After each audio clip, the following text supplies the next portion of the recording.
termination trial and review. All right, may I have the names of our participants, please? Lee Heiss, I'm the lawyer, guardian, and lineman for the children. Ms. Saja, I'm sorry, Your Honor. Ms. Saja Thomas, counsel for the department. Ms. Brinker. Steve Brinker, foster care worker. Excuse me, Michael Brooks. I'm the attorney for Skylar, excuse me, Skylar Stage. Mr. Sage, would you give us your name for the record, please? Skylar Davis Stage. Thank you. All right. Well, we're on record for a consolidated review and request for termination of Mr. Skylar Stage's parental rights. Any comments by way of opening, Ms. Thomas? Your Honor, I think that there was a preliminary issue procedurally that we should address. At the time of the filing for the petition for termination of parental rights, it was unclear whether there was a formal adjudication for Mr. Stage as relates to the second child that was born during the pendency of this case. So currently, from my understanding, we have two petitions that are outstanding. One is the first adjudication petition, which was filed back in February of 2023. And given that I have not found a case on point that would allow me to move forward with a termination petition as it's written right now, I guess, for Mr. Stage for that second child. So I'm not sure how the court would like to proceed on that point. Well, Your Honor, I was aware of that, and that was going to be my preliminary comment. We've got two different time frames going on here. One for the older child, one for the younger child. Well, do you have a preference on how you'd like to proceed? Your Honor, may I just briefly? Sure. For the benefit of everyone, so these two children are not similarly situated in that their process is staggered. So that if we were to have a termination hearing today on the older child, which I recommend we continue with, then the younger child is only an adjudication. However, I think that besides the procedure, everyone should consider the fact that the children are similarly situated. The little one has been in care since she was born. She has not met this father. Their maternal rights have been terminated. So in the event that we progress through termination today on the older child, we would only have to wait a period of time, and Mr. Stage doesn't have the ability really we could try to get his parenting skills up to speed, but it's only a matter of time. So before we would be asking for termination, the agency would be asking for termination. So I ask everybody to consider that it is important and that the older child has been placed for a long time, and that termination should progress as soon as possible for her and for the placement and for her permanence. I would also like the father to consider that, consider his resources to date. He hasn't been able to parent the oldest child, and to consider that the youngest child is in the same position as the oldest child, although procedurally we can only go forward on the oldest child today without him making a decision on the younger child. Well, Your Honor, in plain English, I am going to assume my client does not want us to speed up the process for terminating his parental rights on his younger child. So I'll ask you, am I accurate, sir, or am I wrong? I mean, you're accurate. I've been incarcerated. It's not like I'm purposely not wanting to better for my kids. His answer is no. He does not want it done. In order to be clear, and so everyone is aware of my position, it is my intent to, if this court does grant the termination of parental rights on the oldest child, at that point in time, we would have aggravating circumstances, and I would be filing for termination at initial disposition. Take a little break, and I'm going to chat with the attorneys about this procedural issue. And then we'll send Mr. Brooks in to chat with you too, Mr. Stage, afterwards, so he can update you on what we've talked about, and then we'll come back on. Thank you, everybody, for your patience. Don't go away, Mr. Stage. We'll see you in a few minutes. after our bench conference. Mr. Brooks, would you like to make any comments? Number one, I did tell my client what we discussed in the back room and the impact it may or may not have on any parole board hearings that he may have in the future.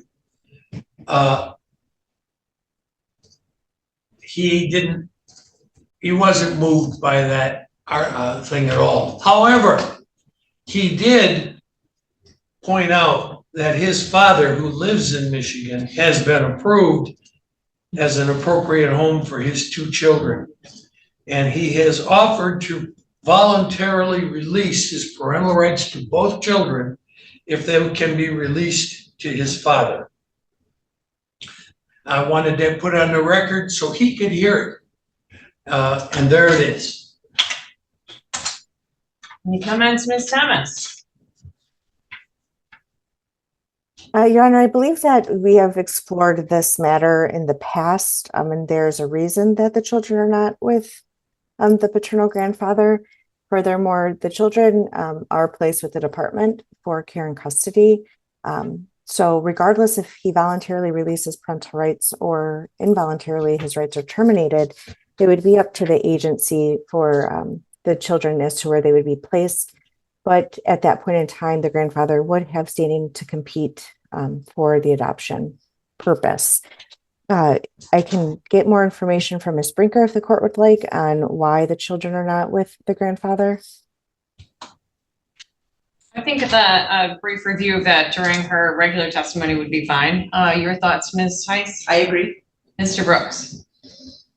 I'd just kind of like to make sure my client knows exactly what's going on as it happens. Very good. Well, I certainly cannot make any guarantees as to where the children would be placed. Obviously, there's an interest in making sure that they aren't moved around a lot, number one. And number two, obviously, relatives have priority. And making sure that his father has been considered for that is something that can be addressed. I think it's been addressed in the past, but can be readdressed again today. Thank you. But I, under any circumstances, couldn't allow that deal to be made, even if the department agreed, because of many of those reasons. Did you hear that, Mr. I don't like him, Mr. Stage? Yes, sir. All right. They ain't promising you nothing. That's what you need to know. Okay. So Thank we're you. ready to proceed. Good. And thank you, Mr. Brooks, for taking the time to talk to Mr. Stage about that potential impact. I think it's important he do that. All right. Any other comments then by way of opening? So we're going to begin with, so I'll just set this, I'll set the procedures that we're going to be following. First, we're going to take the proceedings on petition 1, which is the regular review that's consolidated with the request for termination of parental rights of the oldest child. And then I will address adjudication as well as potentially disposition following immediately on petition 2. We did check on that in the back also, and the review, the request for termination on petition 1, as well as the adjudication and potential disposition on petition 2 have been properly noticed for today. And those documents, the orders and the notice of hearing were served on Mr. Stage as well. So there has been notice given. And at this time, I look forward to any opening statements as it relates to the review and a request for termination on petition 1, Ms. Thomas. Thank you, Your Honor. I will waive opening today. Thank you. Any comments on petition 1 proceedings before we begin, Mr. Brooks? That was going to be what my opening statement was about. In what order are we going to take these?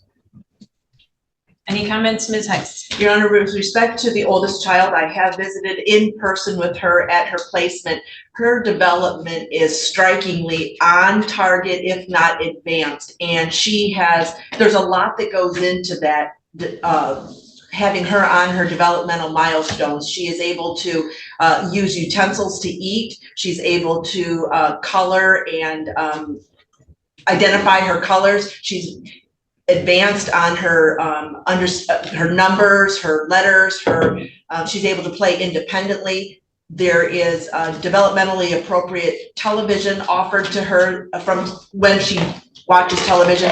She also is placed with her younger sibling, and she is learning gentle hands with her younger sister. She has the foster mother has support in the home, a younger person who kind of helps with the jumping and moving around time so that this older child has that movement.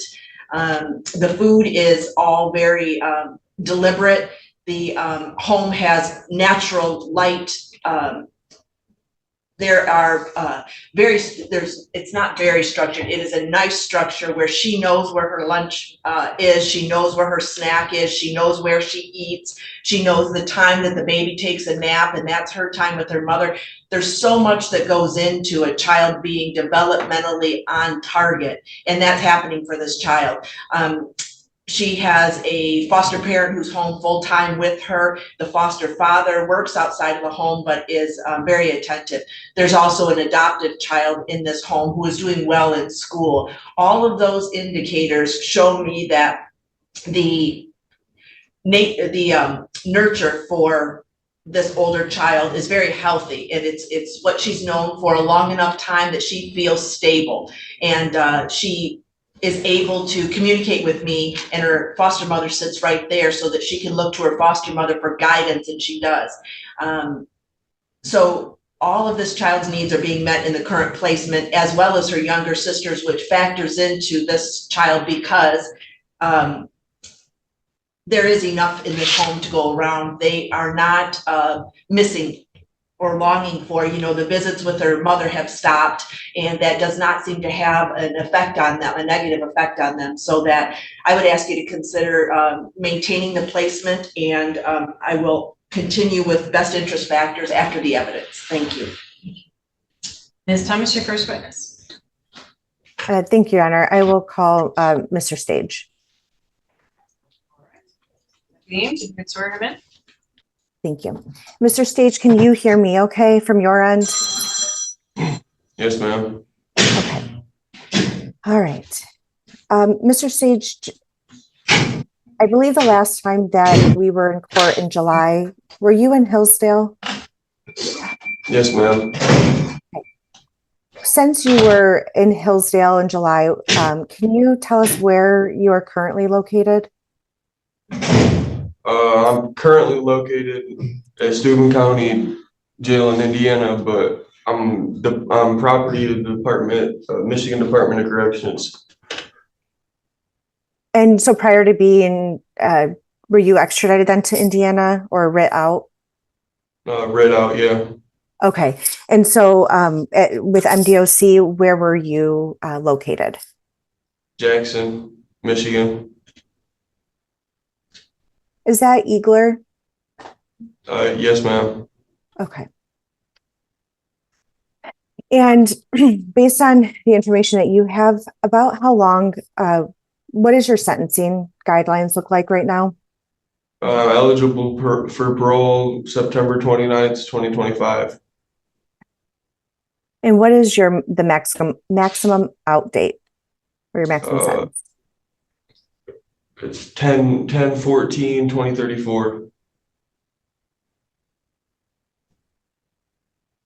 And do you have any idea whether the charges that you need to address in Indiana will be added to that sentencing? Do you know how that's going to work at all? I don't know yet, but I'm pushing forward to be ran concurrent with Michigan.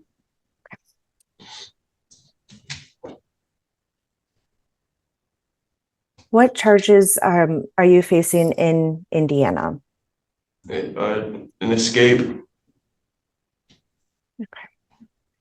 An escape from jail from the past? No, from a halfway house, an open facility. Okay.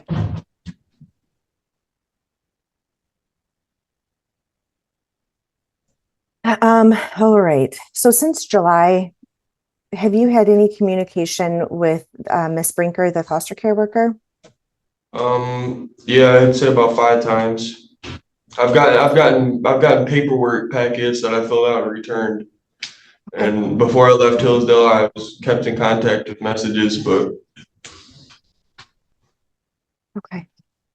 The facility in Michigan, do you have access to like JPay or anything like that? Yes, ma'am. But you have received communication from Ms. Brinker? It's been a minute, but yeah, I have. When did you get writ out to Indiana? October 16th.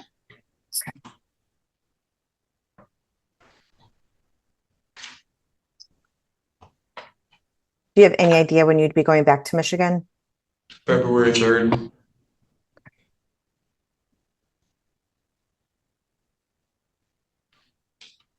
And Mr. Sage, you are the legal father of, right now we're only going to be, well, you are the legal father of a child whose first name begins with S, correct? Yes, ma'am. And she was born in 2022?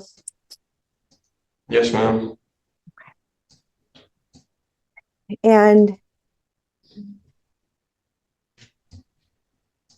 sorry, I just want to look at this. During the pendency of this case, you've come to court. I believe you've been at nearly every hearing. Is that fair to say? Huh? Have you attempted to come to every hearing during this case? No, yeah. Okay. And I know that it's been a little hard to do things because you are incarcerated, but do you feel that you've completed what you can while you are incarcerated? Yeah, to my best ability with the resources that I have. Being at the facility in Jackson County, were you able to participate in any classes or do any rehabilitative activities? No.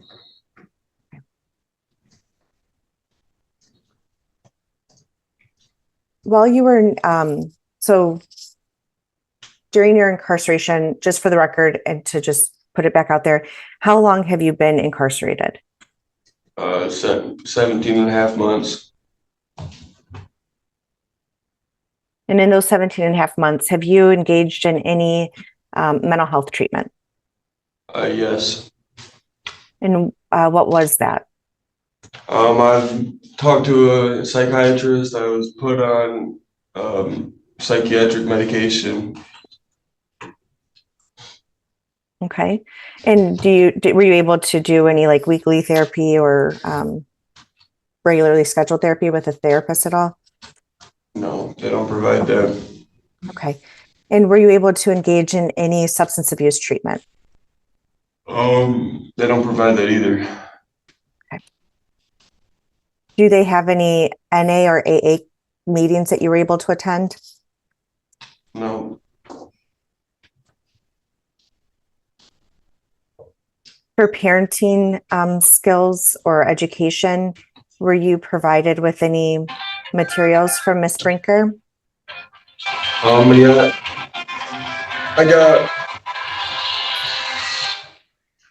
I apologize. I've got to leave it on, Your Honor. I understand. I got a paperwork packet. And is that the stuff that you would send back to Ms. Brinker? Yes.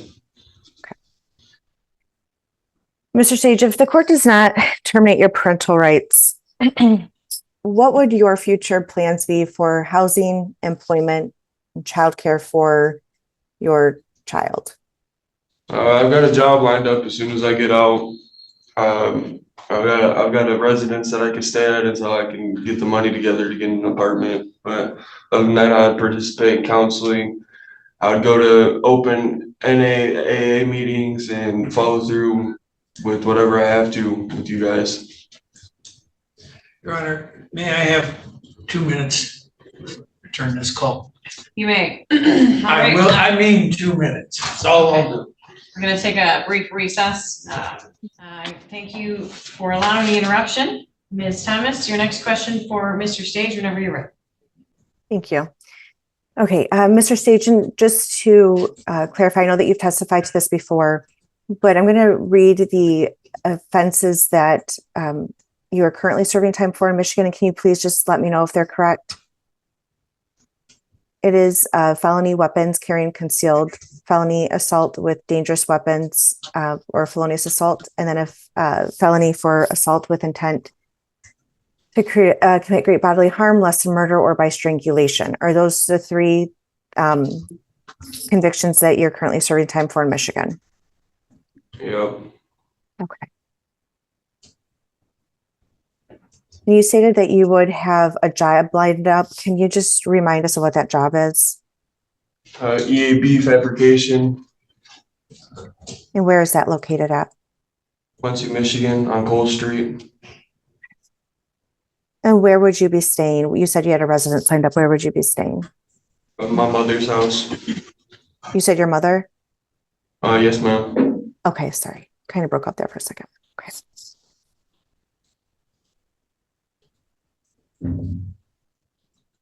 When is the last time that you saw your oldest child? February 16th. Of 2024? Yeah. Was that like during a video call? Yep. I haven't received no pictures, nothing else after that.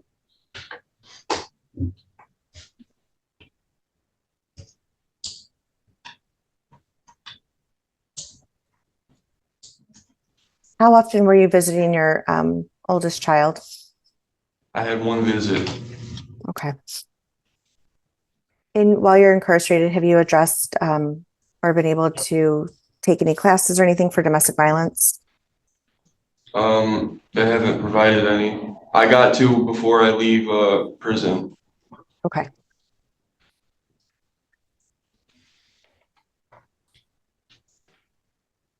Do you have any idea for Indiana how long the sentencing guidelines are for the escape charge that you're facing there? From what I do know about my attorney, it should be getting dropped to a failure to return to a lawful detention, which would be, I'm pretty sure, 6 months to a year. Okay. Thank you for that. Yes, ma'am.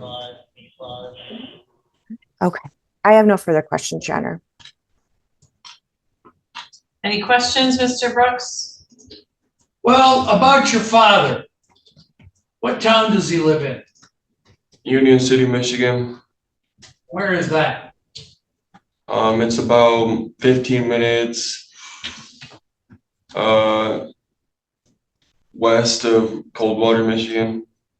Okay, It's still in Branch County. all right.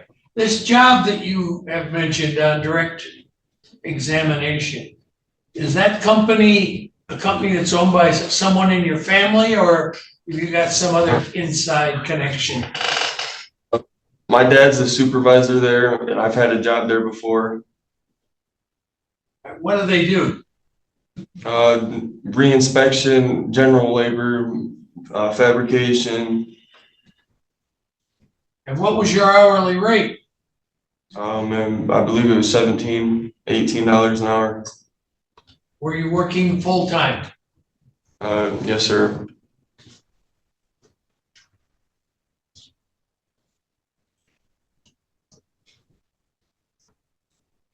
I believe you told me your father's home has been evaluated by the department.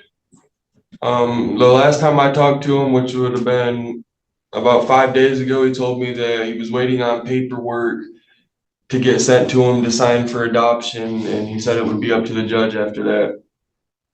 Well, that's right. Does he live alone? So my grandmother she lives there as well, but they're two conjoined houses. It's a duplex. They got a 5-bedroom duplex that's connected to it was a garage that they turned into another living residence. A mother-in-law house.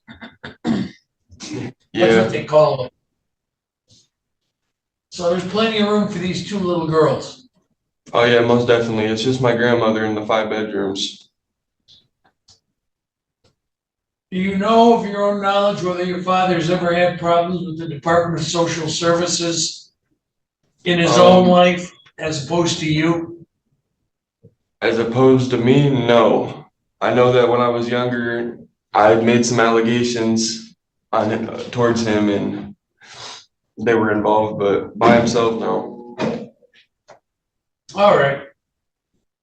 Is there anything you want this court to know about your hopes with respect to these? Well, we're only talking about now the oldest child. What you would hope would happen here? I'd like you to tell the court yourself. I don't know. I just hope that if anything, that they could be placed with my family, so that way I'd be able to know for sure that I'd still be able to see them whenever I'm on the straight and narrow. And I know that they would be able to thrive there. I mean, all my cousins and everything, when they were over there, it was always positive to be able to go to my grandma's house. Mr. Stage, I'm gonna get personal with you for just a second and then I'll quit. You don't strike me as the typical convict. By that, I mean you can speak well, you think clearly. What are you doing there? Just a few setbacks. Went down the wrong lane and just, I don't know. I just need, I guess I needed time to sit down and to realize what I was doing with my life. Were drugs involved in this? Yes, sir. It was a major impact on my decisions. Oh, I can believe that. But you seem to be a reasonable, rational human being. Are you? I mean, I believe that, yeah. Only reason that I've really had issues is when I was under the influence of a substance. Now, I know most institutions issue points to people. So have you got any points racked up with the Jackson prison system? I think I've gotten one out of place ticket for taking too long to get back to the unit. One ticket. Is there anything else you'd like the court to know? If possible, is there any way that I could either get a visit or some type of pictures of my daughters? I'll discuss that with the department, when they take the stand, okay? Okay, thank you. You'll have that answer as you sit in that room. I have no further questions. Ms. Heiss? Thank you. Mr. Stage, the parent education that was mailed to you and you mailed back, do you know what I'm talking about? Yes, ma'am. What did you learn from those papers? I've learned a lot about the way that a child thinks and to how you have to rationally perceive things in order to be able to transfer it to a child. It's not just like trying to show something to an adult. Okay, what is the oldest child's age? She's 2. And what are her developmental milestones that she is experiencing? Your Honor, I would think I'm going to object on the grounds of the man's in jail, has been in jail. He's being asked questions. I don't see how he can conceivably answer except in the abstract. The abstract is what I'm asking him about, what he's learned about a 2-year-old, what she should be doing and what is, if she's meeting those milestones, what those milestones would be. Yeah, I think if he can answer, he'll let us know if he can answer them, and if he can't, then he can't. So I'm gonna overrule the objection. Do you need her to repeat the question? No, I understand. Basically, the motor skills on being able to operate with, like you said, numbers, the alphabet, being able to know their colors, and on more specifically on a time schedule. I feel like she's not just specifically her, but on track for a 2-year-old.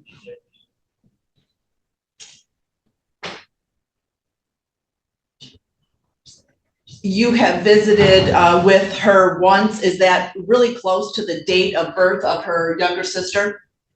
Yeah, Monroe was 2 days old when I had to visit. Okay, and you visited by Zoom. Yes, ma'am. Did she recognize you? I'd believe this. I'd say so. Yeah. I said her name. She dropped her presents and ran to the phone. So, Okay, and then what financial support support of any kind have you provided for the child since your incarceration? I mean, I haven't been able to really provide anything. It's not like I can send money home. So you don't have any resources on the outside that can provide for the child? For yeah. example, a savings account, a house that you own, anything like that? Not at the current moment, no.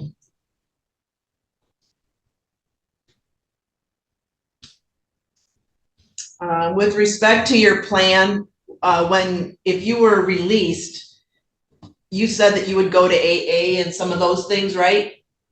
Yeah. What would your goals be in that? Just to maintain sobriety, to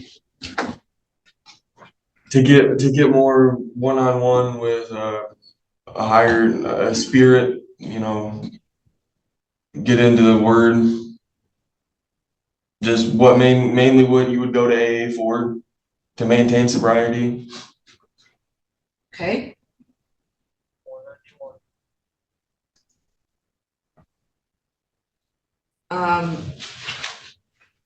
With respect to domestic violence, you said that you have not had training at this point on domestic violence. You hadn't taken any classes or had counseling?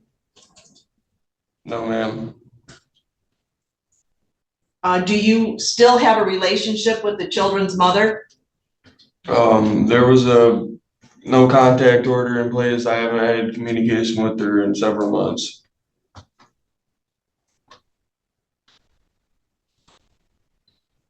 Thank you, Your Honor. That's all my questions. Mr. Stage, you indicated in your statements to Ms. Thomas that you were taking some psychiatric medications. Do you know what those are for? For anger management, it's an antidepressant, and it would be more of a mood stabilizer. Thank you. Any follow-up questions, Ms. Thomas? No, Your Honor, thank you. Anyone else have any follow-up questions? You're still taking those meds? Yes, sir. Thank you. Do you receive counseling along with the medication for your for those reasons? It's not a service here. Thank you. Nothing further. All right. Thank you for your testimony. Your next witness, Ms. Thomas. Thank you, and I'll call Ms. Brinker. All right. Good morning, Ms. Brinker. Today, there are two, reports, so to speak, for review. There is the report that was submitted on September 30th for the October 8th hearing. And that includes the court report, a case service plan for both of the biological parents, and then a forensic fluid screen as related to the biological mother. And then you also provided a memo for the hearing today. Is that correct? That is correct, yes. Okay. Are there any other documents that have been circulated since the last time we were in court that we should be aware of? There is not, no. Okay. And as it relates to your reports, and specifically as it relates to the children or Mr. Stage, are there any updates or modifications that need to be made to the documents? I just want to add that for the memo, I know we want to talk about, the judge had wanted to hear how the girls were doing. And in the first report, I had reported that the younger child was having some kind of head jerks, kind of twitchy movements, and they took her in for a second opinion, and then she just had was seen by a neurologist on 10/24, and then she had an EEG scheduled for seizure movement, And that occurred on 11/12, and the results just came in this morning, and there are no concerns from the neurologist. So she's been cleared medically, but they do have a follow-up appointment scheduled for 12/5. Thank you for that update. Okay. At this point in time, do you believe that the children would be at a substantial risk of harm if they were to be returned to or placed in Mr. Stage's care and custody today? Yes, I don't know how he could possibly, they could be returned to him since he's incarcerated until at least September of next year.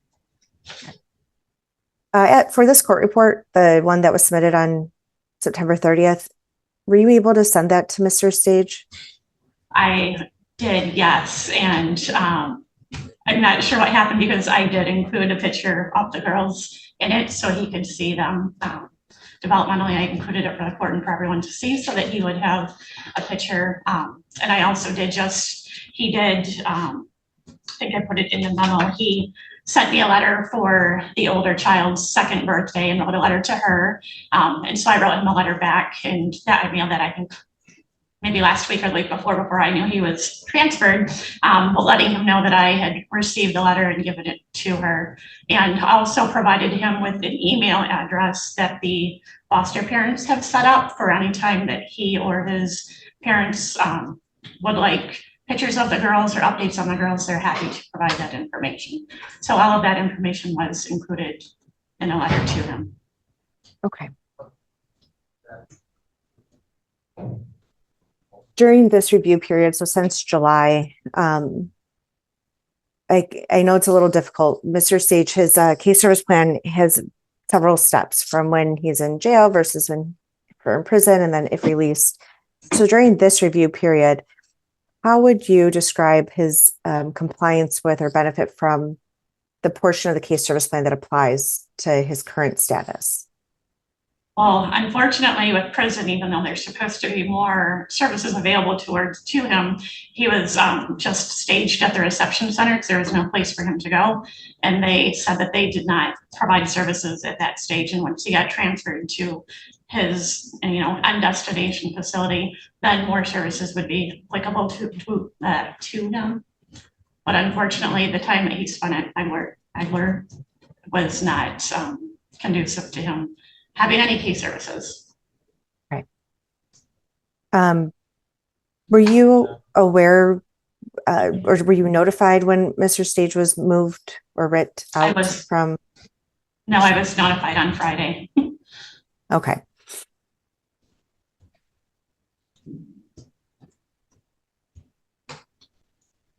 Just to reiterate for purposes of the termination component, what were the main conditions that caused, as it relates to Mr. Stage, that caused the children or the child to come into care? It was substance abuse, domestic violence, and I believe homelessness. Was criminality a concern at that point in time? Yes, it was.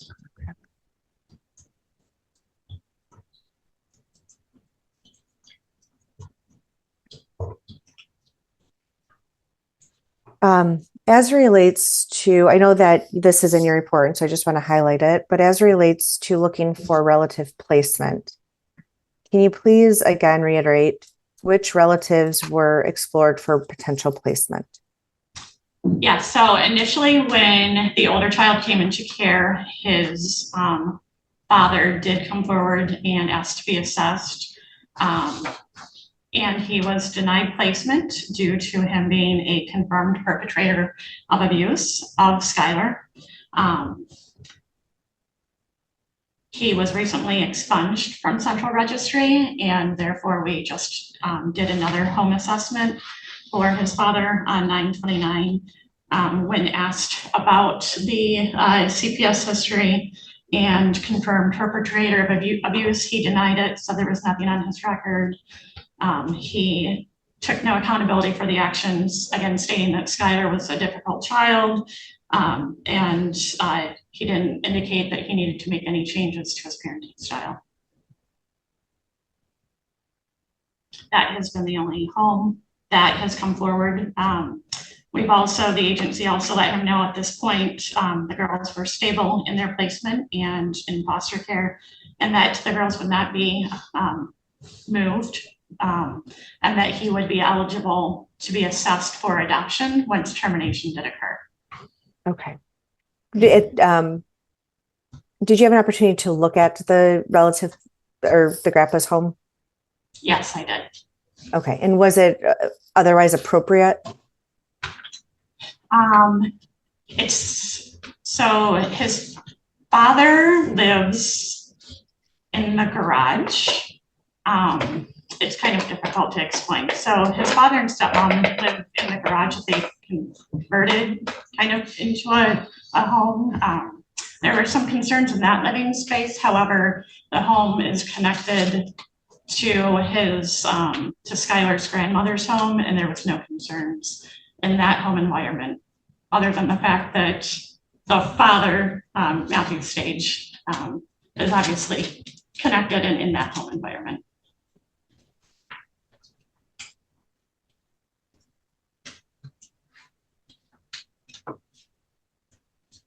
As it relates to, well, let me just ask, the materials that you've sent to Mr. Stage, let me just ask, what materials have you sent to Mr. Stage?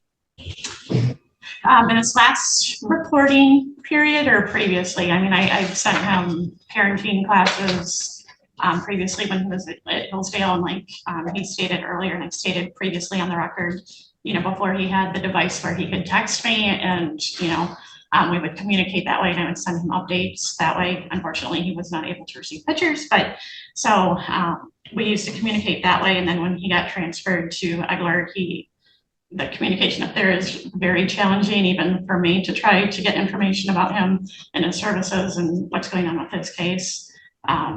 So at this point, I have mailed him obviously the termination petition, and then all updated court reports, updated case service plans, medical passports, that type of information. For the oldest child, how old is she? Just turned 2. And how long has she been in care? She has been in care since, I believe, July. I need to look back here. She came into care, July 10th of 2023.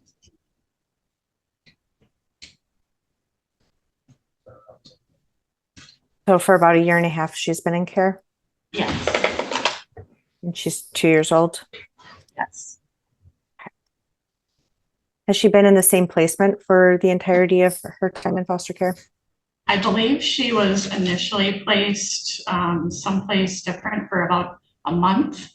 And then I think they asked for her to be moved for whatever reason. And then she's put in this home for the rest of the time. Okay. Does the older child have any bond from your knowledge with Mr. Stage?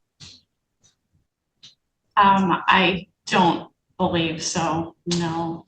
I mean, I don't know how they could when, you know, they don't see each other and there's no connection.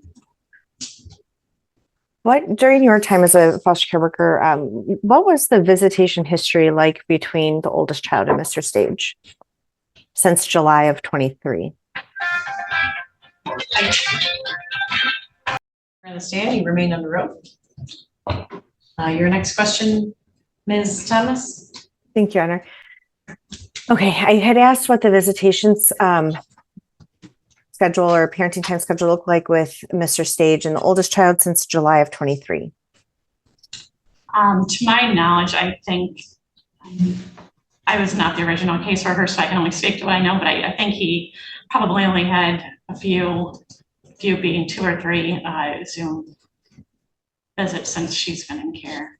I know that when the mother would visit, even though there was a no contact order in place, she would send pictures or FaceTime with him or like call. So I know that, like, but not exclusive visitation between him and his daughter. Definitely nothing in person.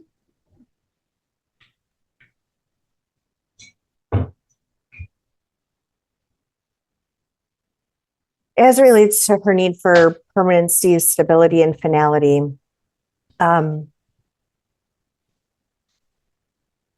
I guess, how would you describe her need for those things? Yeah, I think that Ms. Heiss stated it best. She is just in such a nurturing, thriving environment, and she is so smart and she's so young, and there's so much possibility for her, to grow and learn and just have that normal childhood life that, this home provides her. And at her foster home, can you tell us a little bit more about how it's set up? Like, does she have her own bedroom, or does she share it with a sibling? Are there a lot of age appropriate materials there? What can you tell us about that? So the home, I'm pretty sure, I think that the foster mom, I think she has a degree in early childhood development, or she studied it at some point, because she has all of the age appropriate materials there. And again, I'm just always so amazed at when I go to visit, how smart and how she's always very shy at first. And then when she gets going, she gets going. And the last time I was there, we were playing outside and coloring with chalk, and she was acorn, and she found an acorn, and then she found like the little hat of the acorn and put the little acorn hat, and she put on her head, and she's like, hat, like she's two. She's just so smart and just knows all the things. So yeah, they definitely encourage, all of age appropriate developmentally. There's a play set out back, just area to play, and she's just nurtured, and it's alone time, it's sibling time. There is, and also, as Ms. Heiss said, there is another adoptive sibling in the home that is school age. That is where she actually shares a bedroom. And then the younger child still sleeps in a crib in the foster parents' room. So she does share a room at this point, but she still sleeps in her crib, and all of her needs are met.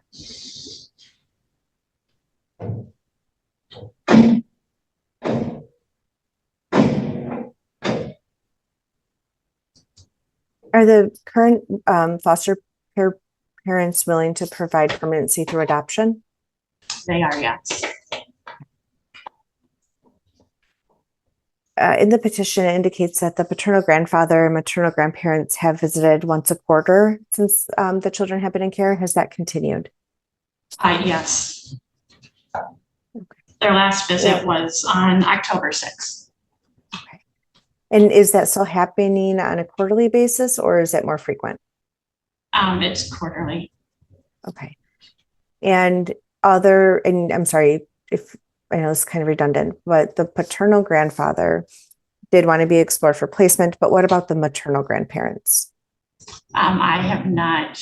I hear from his mother, from the maternal grandmother, I think maybe 2 or 3 times in the duration of the case, where she wants to visit. We set up a time, and then either she doesn't show or I don't hear back from her. So she has not visited. Oh, you said maternal. Sorry, that Skylar's maternal.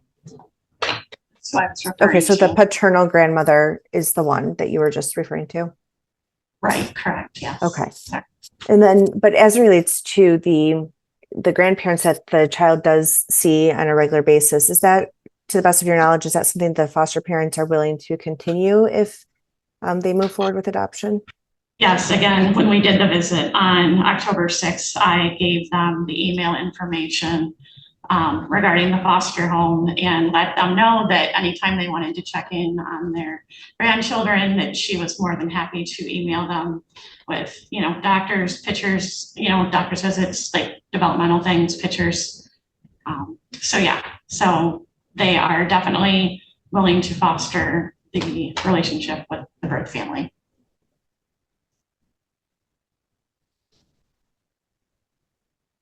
And as it relates to the older child, is there anything specifically that you'd like the court to know or consider when making its decision?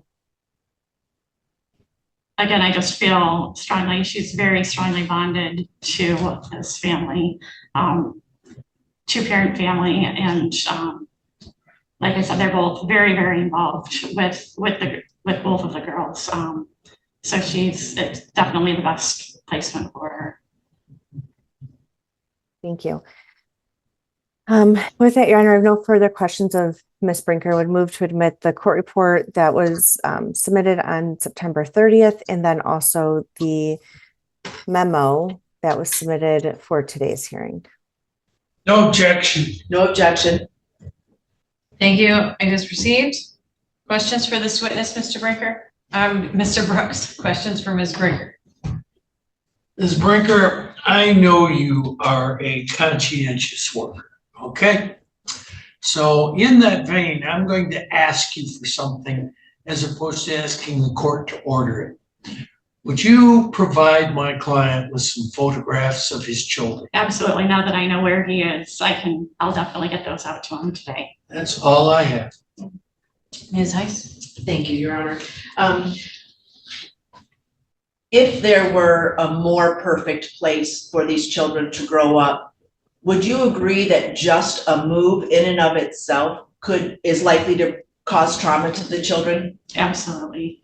So that permanence in the home where they've been for the last, well, the youngest one her whole life, but the oldest one, 3/4 of her life or more, that permanent plan is inclined to be healthy for the children. Yes. Does this older child express wishes to you about where she wants to live? She does not. I mean, she's only 2, but I mean, she does, look to her mom for reassurance, for care, comfort, questions, foster mom being, and she calls her mom. So she's definitely very, very bonded to that home.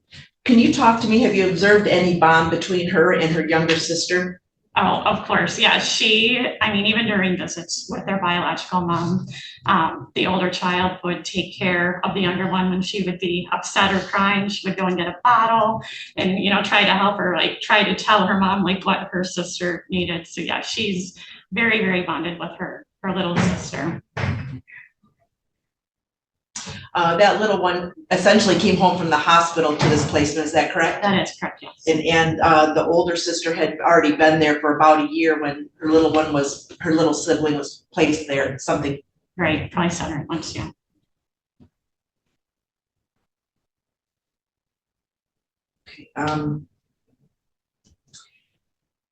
So is it Skylar's father who's requesting placement It and is. adoption? It's not Skylar's grandmother. Correct, it's Skylar's father. So Skylar's grandmother has appropriate housing, except that Skylar's father's in the garage. Correct. But Skylar's grandmother is not seeking placement in adoption. No, and when I was at the home visit, assessing the home back on September 29th, she had expressed that she misses her grandchildren, and I told her that she was welcome to attend the visit on 10/6, and was surprised. I supervised the visit, and she did not show up, and she just said it was too hard to see the girls, and so she has never met the younger grandchild, and she hasn't seen the older one since Christmas of last year, so she does not have any kind of. So Skylar's father did not qualify for placement of either child, correct? Correct. And so the next step for Skylar's father is to, if he is inclined, to petition to adopt the children when they're available, and be considered as a competing party with the current placement, correct? Correct, yes. Okay. Do they seem willing to you to go through the process?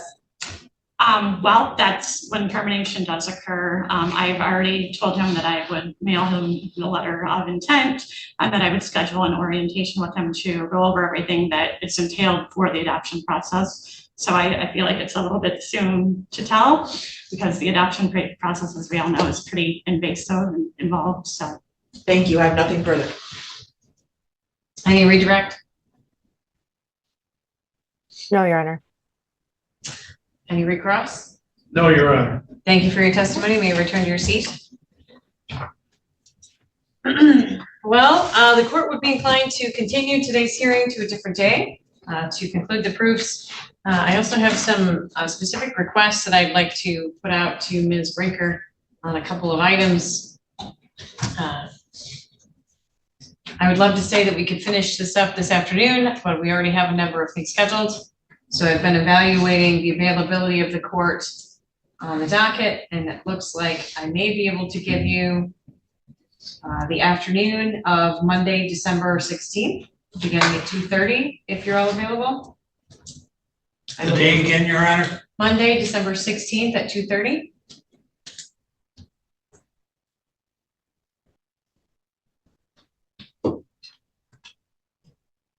So that would be to continue the review permanency planning hearing and the hearing on the request for termination as it relates to petition 1.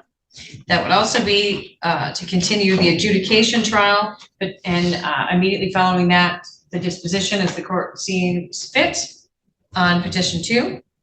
And that would give us from 2:30 until 4:30 that day to accomplish those goals. In the meantime, Ms. Brinker, if you could, I'd love to see copies of any materials that were sent to Mr. Schuyler Stage during the period of time that he was incarcerated. Any responses he might have sent to you. And I've never obviously worked in the software that you're dealing with, but if there's a way for you to search your case contacts about different contacts that you've had with the relatives in order to give us sort of an outline of when you've spoken to who and which relatives you got a response from, because of course we have your testimony, but it might be great to have a visual outline of your interactions with his family members, as well as any relative search documents that you've put into place on that. Okay. And then anything else, any other details that you might have about things that you may have done or ways that you've reached out to Mr. Stage over the course of the time that you've had the case? Because of course I have to consider the incarcerated parent protocol. So anything that you can give us that will help support what we've already had in testimony would be useful to me. Any thoughts on that? Arguments, objections, or anything else for the record? Your Honor, if Ms. Go ahead. Brinker, I'm sorry, Mr. Brooks. I was just going to say, I believe Ms. Brinker has provided copies in the past. Would you want them to be resubmitted, or just simply like a citation of which report she included them in? I don't have anything in my notes that we did receive those items. So yes, absolutely. If there's, well, I would need citations to which court reports contain those exhibits. And I would want to compare those to my notes, frankly, because I looked through my notes and I don't see any of those things having been received. So it may be the case that we need to make sure that the court reports had the appropriate exhibit submissions, frankly. Okay. Thank you. Not to give you more homework. Okay, Mr. Brooks, you started to speak. all I wanted to say was I'm aware I slowed the process down, something I take a high priority concern about. I just want to assure everyone the calls were not frivolous. That's accurate, and it's all right. We may not have had enough time to get through everything this morning regardless. So don't be too hard on yourself. My only comment is, have we gotten enough testimony about the records of convictions or charges, or does the court still anticipate certified copies of those? Or that was something we discussed in the bench conference that I think could be useful, but I'll leave that to Ms. Thomas to discuss with Ms. Brinker and to decide how they want to proceed on that point. thank you. All right, all prior orders will remain in full force and effect. We'll make sure that we keep track of Mr. Stage so that he can rejoin us on the 16th, commencing at 2:30. And unless there's any questions, that's all for today. Thank you. Thank you.